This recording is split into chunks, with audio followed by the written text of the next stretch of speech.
Minister, I think it's quite incredible that we've another discussion on the European Council and not a single mention from the Taoiseach in his introduction of the discussions going on in relation to the TTIP.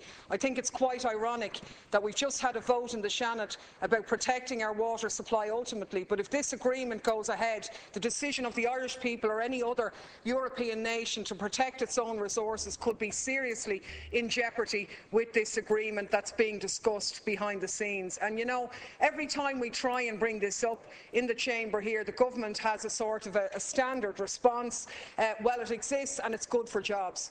Minister Bruton even went as far as to say that it would deliver 8,000 extra jobs for Ireland and we'd see an increase in GDP of 1.1%. Completely plucked out of the sky, no substantial research at all in relation to verify those figures, not to mind the bad analysis, if you like, of GDP, given the transfer pricing, profit repatriation and so on, and indeed the nature of the jobs that your government has created. The reality is that the TTIP serves as a very great threat. There is no transparency whatsoever. I think the leaked documents from them, which describes the sensitive regulatory alignments, will take place in private meetings in the proposed joint EU-US regulatory forum, meaning anything that comes out on paper is going to be ignored behind the scenes later on. And while the government seems determined to keep this under wraps, in fairness, I do think that Irish farmers have begun to notice that their livelihoods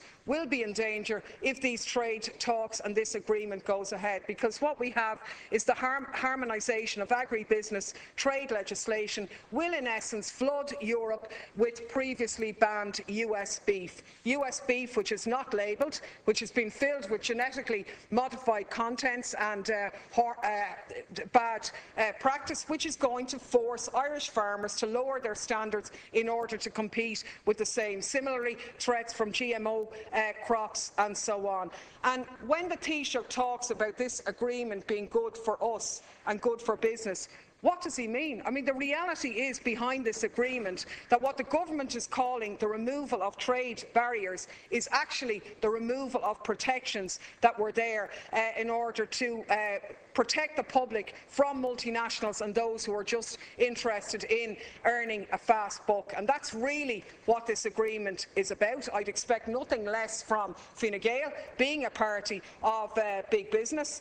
You know, when the Taoiseach talks about sometimes we need a dispute resolution mechanism, who is the we that he is talking about? Is the we the people of Egypt, whose government were sued by a French multinational for raising the minimum wage? Is it the people of Germany, who were sued by the nuclear industry for shutting down their nuclear industry? And this is the direction our government will go in terms of water. I think it's ironic that the big mass movement on October the 11th on these streets coincided with a movement of European citizens in Hamburg, London, Paris and so on against the TTIP, and yet you and your government haven't even deigned to have these issues discussed in this chamber, despite the very serious threat they are to Irish citizens.